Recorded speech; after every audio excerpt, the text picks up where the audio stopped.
There is much anticipation in the cool, crisp air as the sun's golden glow first peeks over the trees. Hunters quietly saddle their horses, hoping to not give themselves away to the hogs who are bedding up for the day in the nearby thickets. The dogs cavort nearby, anxious to start searching for the secret lairs of their portly prey. There are two other adventurers on this trip that don't carry a rifle or shotgun. Hi, I'm Ross, your narrator. And this is my best buddy, David, the producer of South Texas Grizzly.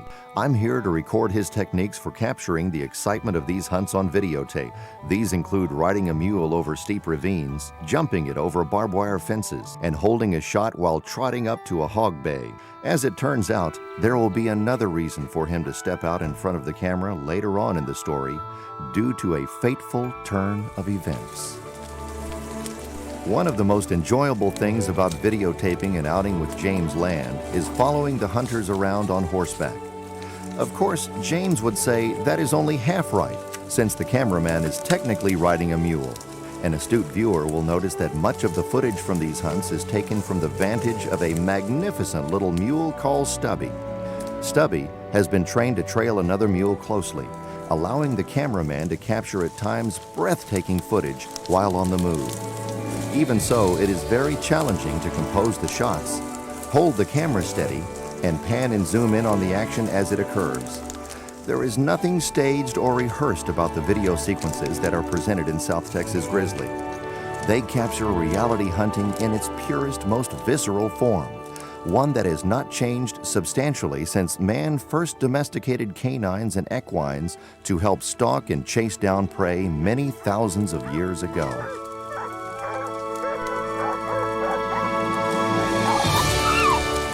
This day started off with an interesting event. The dogs managed to stir up a small but feisty sow in some tall wolfweed. In her attempts to escape, she inexplicably rushes toward one of the horses and threads the needle right between its hind legs. As she runs off, James instructs the hunters to let her go. Don't shoot him! Don't shoot him! The reason for this is that on this day he is training some young dogs. They can practice catching and holding this sow since she presents little danger to them.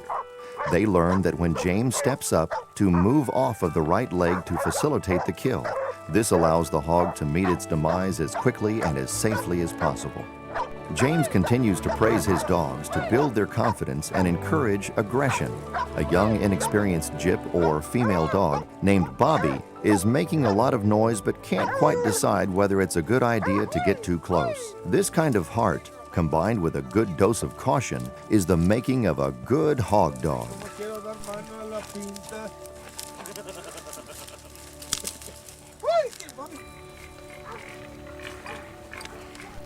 With the noise of the next bay beckoning, James takes the time to check that his rifle has a bullet in the chamber with the safety off, but that the hammer is uncocked. In this way, the rifle is ready to shoot but is unlikely to go off by accident. Glancing back with a look of anticipation, James surveys the situation. The dogs have located a group of hogs that has chosen to stand its ground rather than run.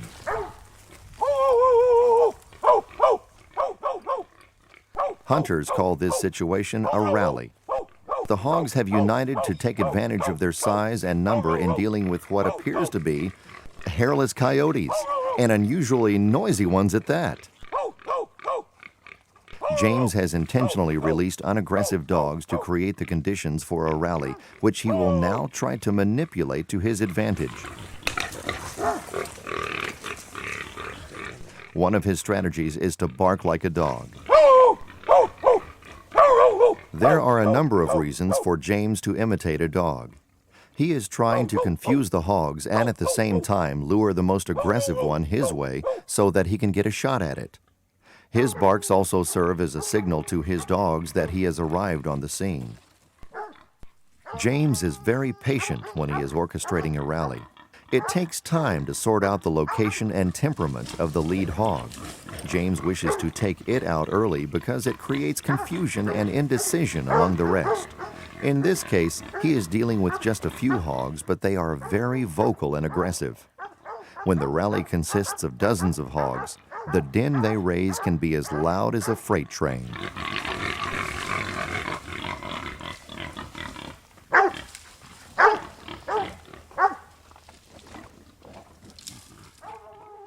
James' patience finally pays off. The lead hog just can't resist peeking out from the thicket to check out the especially big, whatever that is, making all of that noise. Her face is outlined clearly, giving James a clean shot. The lead sow falls over quietly. The others become agitated, but remain indecisive. Normally, the first gunshot is a sign for the dogs to lunge forward and grab a hog, but for some reason, they continue to hold back. Likewise, without a strong leader to follow, the hogs remain huddled. To break the stalemate, James decides to move around to try and get another shot.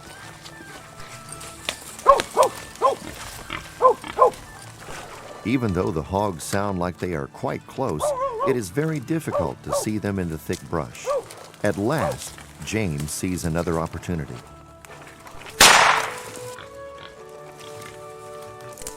This shot marks the beginning of the last phase of the rally, where the hogs start to break away from the hunter.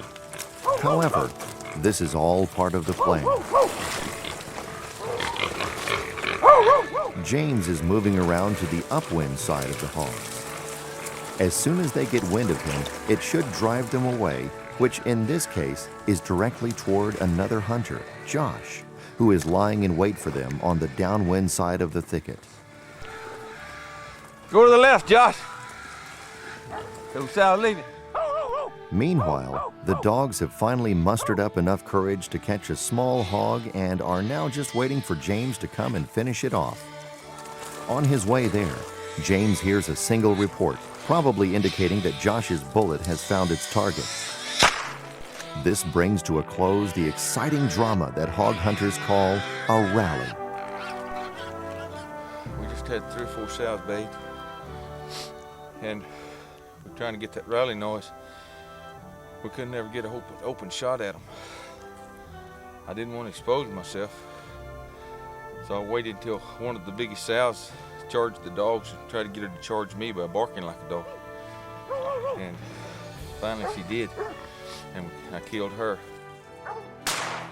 And then I knew we had to hurry and get what else we could because they were going to start breaking. Sure enough, they did. Dogs caught one on the side, and Josh Coleman decided another one going that way. So that's basically what it was. We just patience and waiting and time with very few dogs. Didn't press them very much. Let the dogs work and the sows huddle up. Try to kill as many as we could while they were huddled up. Rallied.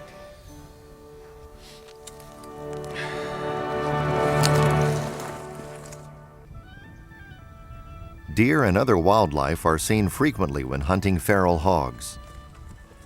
While most landowners would gladly be rid of the hogs, some are hesitant to let dogs be used to track them down. James assures them that his dogs are trained to specifically chase hogs and nothing else. The dog peers directly at the deer, but is clearly uninterested, and the deer show an equal lack of concern about the dogs.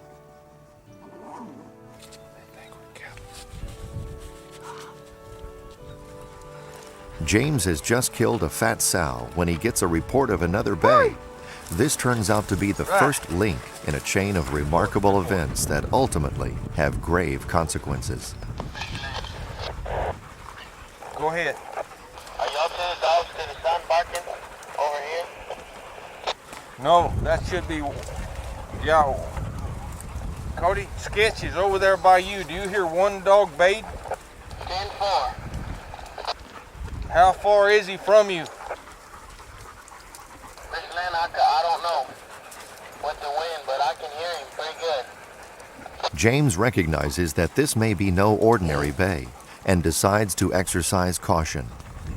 All right, just we're gonna try to head that way, Cody. We're a long way from you, but we're coming back to you.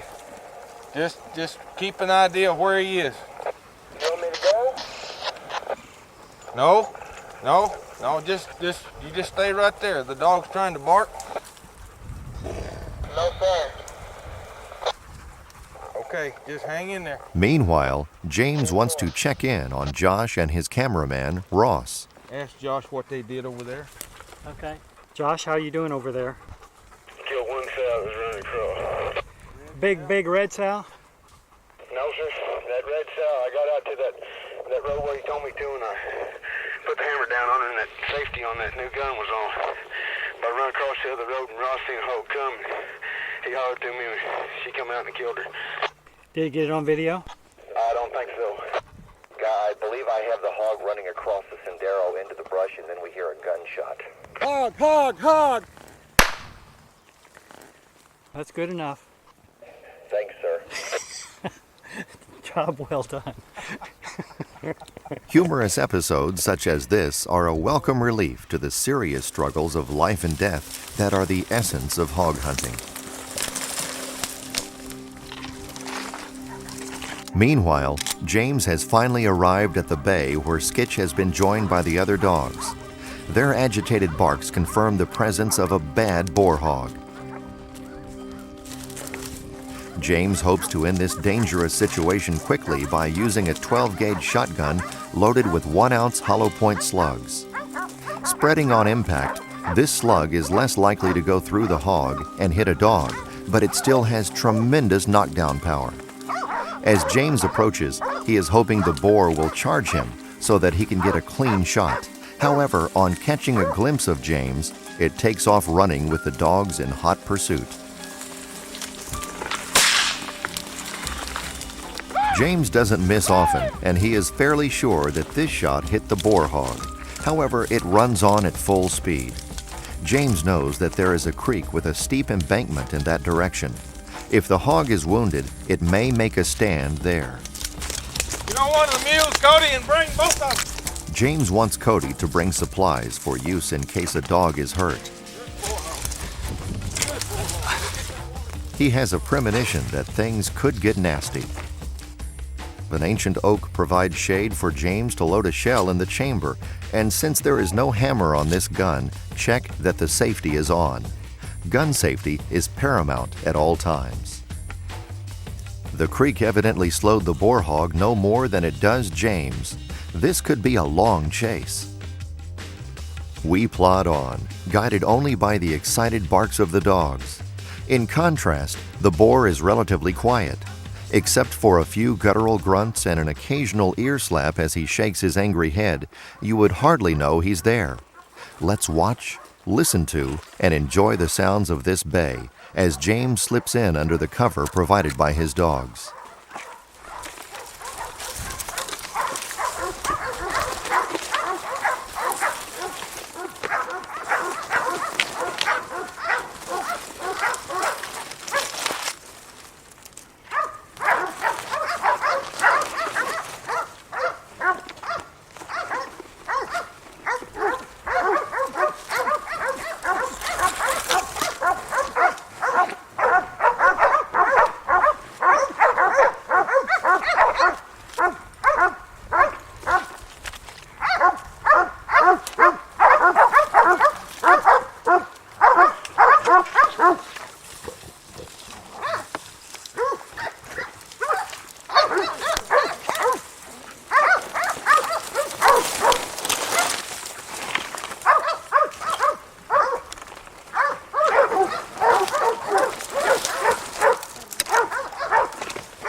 With dogs all around, James gambles that this hog will charge him and give him a clean shot. But this clever beast is not yet desperate enough to resort to this extreme measure. After a long chase where the boar hog has broken numerous times, he has finally gotten overheated and tired of the dogs nipping at his hams. It is time for a last stand between James and a very worthy opponent, the two now being on quite familiar terms. The boar knows that James is the real enemy, and James senses that the hog's level of frustration is reaching a critical point. Fortunately, James has prepared the cameraman for what might happen in this situation, and this will allow him to capture the following unprecedented footage.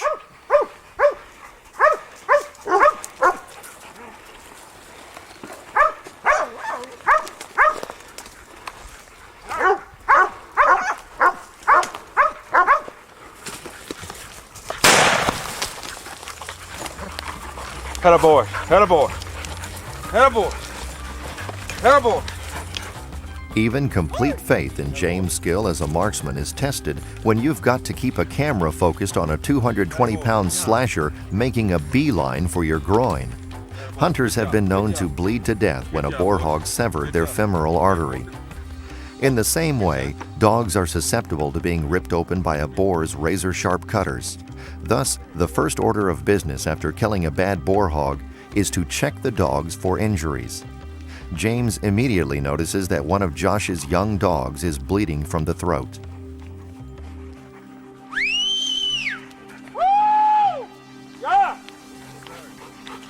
Catch Gus, he's cut. Cut in the throat. The gun unloaded? Yeah. You won't let me catch him. You need to catch him laying down, take the collars off of him, and squeeze that one neck over.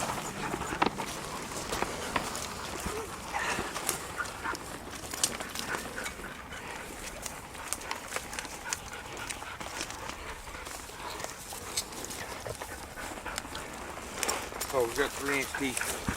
Could have cut him pretty bad. Cut him in the throat.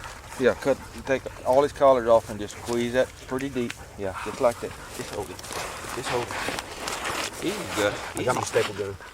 Okay, but just stop it first. Get a far away Easy, shot. Gus. Easy. Easy, Gus. Easy, Gus. Just hold his head. I'll get his back. Pet him in the head a little bit.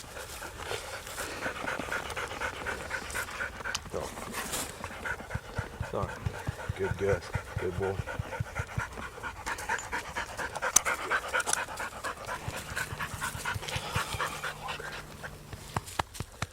We got this hog being shot on video, charging the hunter. As far as we know, this is the first time this behavior has been filmed. Up to this point, the hog had always run away from us. All of a sudden, he was running right at us. It was all I could do to hold the camera still. Attaboy. Attaboy. Attaboy. Attaboy. This hog has got 3-inch tusks. If James had missed, he could have really cut me. Unfortunately, he did get to one of the young dogs. The hunters are trying to take care of him, but he's bleeding pretty badly, and they need some supplies to stitch him up. A dog has both left and right internal and external jugular veins at the angle of the jaw. Hurry up, son. We got a dog cut pretty bad. We need some supplies off of that truck. Even if one of these gets cut, it can often survive if the bleeding can be stemmed and allowed to clot. James performs an emergency tracheotomy to clear the airway in a last-ditch effort to resuscitate Gus. Come on, Gus. At least he died on a good boar hog. That's what he wanted to do. That's what he liked doing. He's sure getting good at it. That hog hit him here. That tusk went in and cut that jugular, internal and external. Real high up under the jaw. We couldn't even get pressure on it. He was squirting blood everywhere. And it was squirting blood, and he was sucking blood down into his trachea. And he had a combination of drowning and bleeding to death. We cut his trachea real quick, but the diaphragm contraction reflex had already faded out. So I had to stop him. And I didn't. He just kept smelling us and hearing us coming and kept breaking. Finally, he figured he's getting hot. He's getting hot. He couldn't outrun these dogs. His body heat was getting too high, so he just thought, well, if I can't outrun him, I'll just go kill him. So he charged him. And when I dispatched him. So why did you wait till he got so close? I couldn't shoot way out there and kill him because dogs were around him. These hogs charge, you gotta wait till they get close to you, so you're shooting at a sharper angle, shooting down, so you don't take a chance on hitting a dog. Gus's death is a poignant reminder of the sometimes fatal consequences that accompany the challenges and thrills of hunting wild hogs.